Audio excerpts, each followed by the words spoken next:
ವರುಣಾದಲ್ಲಿ ಆಮಿಷ ಬಡ್ಡಿ ಚುನಾವಣೆ ಗೆದ್ದಿರುವ ಆರೋಪಕ್ಕೆ ಸಂಬಂಧಪಟ್ಟಂತೆ ಮುಖ್ಯಮಂತ್ರಿ ಸಿದ್ದರಾಮಯ್ಯ ಅವರಿಗೆ ಸುಪ್ರೀಂ ಕೋರ್ಟ್ ನೋಟಿಸ್ ಅನ್ನು ಜಾರಿ ಮಾಡಿದೆ. ಸುಪ್ರೀಂ ಕೋರ್ಟ್ಗೆ ಅರ್ಜಿ ಸಲ್ಲಿಸಿದ್ದರು ದೂರುದಾರ ಕೆ.ಎಂ. ಶಂಕರ್. ಅರ್ಜಿ ವಿಚಾರಣೆಯನ್ನು ನಡೆಸಿ ನೋಟಿಸ್ ಅನ್ನು ಜಾರಿ ಮಾಡಿದೆ ನ್ಯಾಯಾಲಯ. ಕೆ.ಎಂ. ಶಂಕರ್ ಪ್ರಕಾರ ವರುಣಾ ಕ್ಷೇತ್ರದಲ್ಲಿ ಚುನಾವಣೆಗೆ ಸ್ಪರ್ಧಿಸಿದಂಥ ಸಿದ್ದರಾಮಯ್ಯ ಅವರು ಮತದಾರರಿಗೆ ಆಮಿಷ ಒಡ್ಡಿದ್ರು. ಅರ್ಜಿ ವಿಚಾರಣೆ ನಡೆಸಿ ಸುಪ್ರೀಂ ಕೋರ್ಟ್ ಮುಖ್ಯಮಂತ್ರಿಗಳಿಗೆ ಒಂದು ನೋಟಿಸ್ ಅನ್ನು ಜಾರಿ ಮಾಡಿದೆ.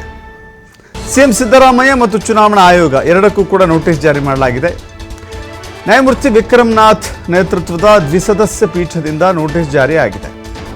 ಈ ಹಿಂದೆ ಶಂಕರ್ ಅವರು ಅರ್ಜಿ ಹೈಕೋರ್ಟ್ನಲ್ಲಿ ವಜಾಗೊಂಡಿತ್ತು. ಆನಂತರ ದೂರುದಾರ ಶಂಕರ್ ಸುಪ್ರೀಂ ಕೋರ್ಟಿನ ಮೆಟ್ಟಿಲೇರಿದ್ರು. ಗ್ಯಾರಂಟಿ ಯೋಜನೆಗಳ ಆಮಿಷ ಒಡ್ಡಿದ್ರು. ಹೀಗಾಗಿ ಸಿದ್ದರಾಮಯ್ಯ ಗೆದ್ದಿದ್ದಾರೆ. ಅವರ ಆಯ್ಕೆಯನ್ನು ಅಸಿಂಧುಗೊಳಿಸಬೇಕು ಅಂಥೇಳಿ ದೂರುದಾರ ಮನವಿಯನ್ನು ಮಾಡಿಕೊಂಡಿದ್ದರು. ಕೆ.ಎಂ. ಶಂಕರ್ ವರುಣಾ ಹೋಬಳಿಯ ಕೂಡನಹಳ್ಳಿಯ ಗ್ರಾಮಸ್ಥ, ವರುಣಾ ಕ್ಷೇತ್ರದ ಗ್ರಾಮಸ್ಥ.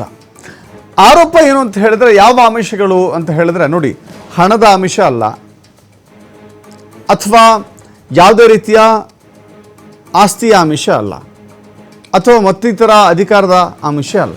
ಆಮಿಷ ಒಡ್ಡಿದ್ದು ಯಾವುದು ಅಂತ ಹೇಳಿದ್ರೆ ಗ್ಯಾರಂಟಿ ಯೋಜನೆಗಳ ಆಮಿಷ ಅಂತ ಹೇಳಿ ಇಲ್ಲಿ ಉಲ್ಲೇಖ ಮಾಡಲಾಗಿದೆ. ನೋಟಿಸ್ ಕೊಟ್ಟಿದ್ದಾರೆ. ನೋಟಿಸ್ಗೆ ಮುಖ್ಯಮಂತ್ರಿಗಳು ಹೇಗೆ ರಿಯಾಕ್ಟ್ ಮಾಡ್ತಾರೆ ನೋಡಬೇಕಾಗಿದೆ.